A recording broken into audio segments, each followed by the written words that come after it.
No, I think primarily Housefull 2 जब लिखी गई थी तो मुझे लगता है कि उसको और बड़ा बनाया गया सिचुएशन को, और कहानी के हिसाब से और लोग आए, and then thankfully we have senior actors like Mithun da, Randhir जी, ऋषि जी, पवन तो पहले पार्ट में थे लेकिन अब जॉनी भाई भी है हाउसफुल पार्ट 1 से। The only one character that is written is Pasta. Chunky ji का कैरेक्टर है आखिरी पास्ता, हर बार आके बोलता है आई एम जस्ट जोकिंग और उसके बाद जो हम सब है अलग किरदार है, अलग स्टोरी है, but only Chunky's character is part that continues throughout. सबकी बैंड बजी हुई है। पापा तो बैंड बजाए, पापा ने बेटियों की बैंड बजाई, पापा ने बेटों की बैंड बजाई हुई है। और इस फिल्म इस हाउसफुल की जो बैकबोन है पार्ट 2 का, वो उस स्क्रिप्ट की कन्फ्यूजन इस बात की है कि जॉली कौन है। 4 जॉलीज हैं, अक्षय जॉली है, जॉन जॉली है, श्रेयस जॉली है, मैं जॉली हूँ, और 4 पिता है जो चाहते हैं कि उनकी बेटियों की शादी जॉली से हो, लेकिन असली जॉली कौन है वो कोई नहीं जानता, एंड दैट्स द कन्फ्यूजन। और कन्फ्यूजन जब होती है स्क्रिप्ट में या फिल्म में, सिचुएशन में, तो ह्यूमर क्रिएट होता है, हंसी क्रिएट होती है, and that's what this film is all about. I am telling you, Mithun da is a legend.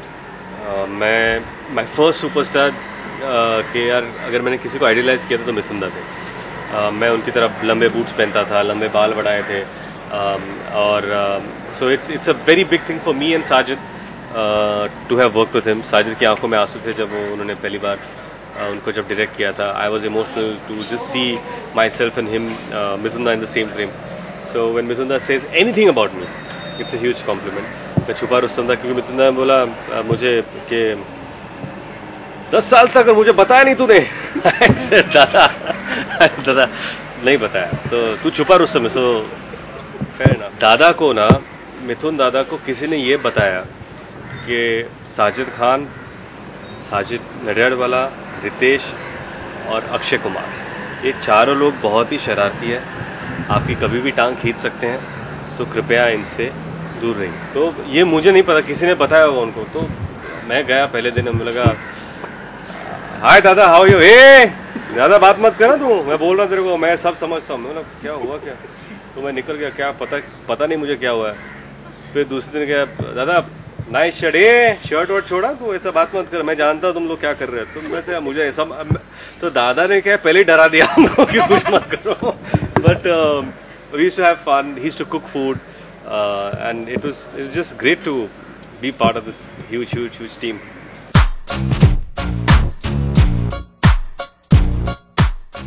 I mean to work with Chintu ji and to see him act, and acting के अलावा क्या होता है कि पहली बार मौका मिला है कि you are sitting with people that you have seen their films, you have grown watching their film।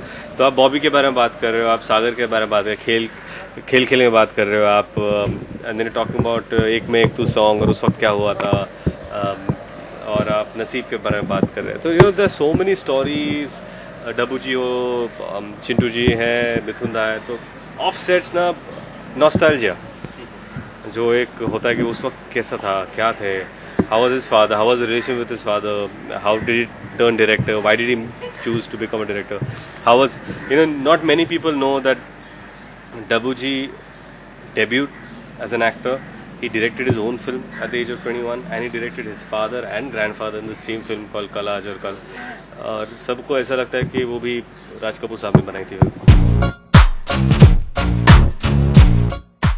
C Anarkali I think एक बहुत ही अच्छा गाना है, और मल्ला ने जो गाना किया है, मलिका ने, आई थिंक मलाइका ने, आई think it's something that is beyond anything for me, because she is so iconic today कि आप जब कभी भी एक सबसे पहले जब भी उन्होंने कोई गाना किया है हमेशा सुपर हिट रहा है, हमेशा लोगों ने अप्रिशिएट किया है, और एक इमेंस लाइकेबल क्वालिटी है उनकी जो लोग इंस्टेंटली पसंद करते हैं। गाने को बढ़ावा मिलता है। I think there is a huge share of hers to promote the song and make it such a huge hit today. It's a sequel, I think it's fun, there is lot of excitement.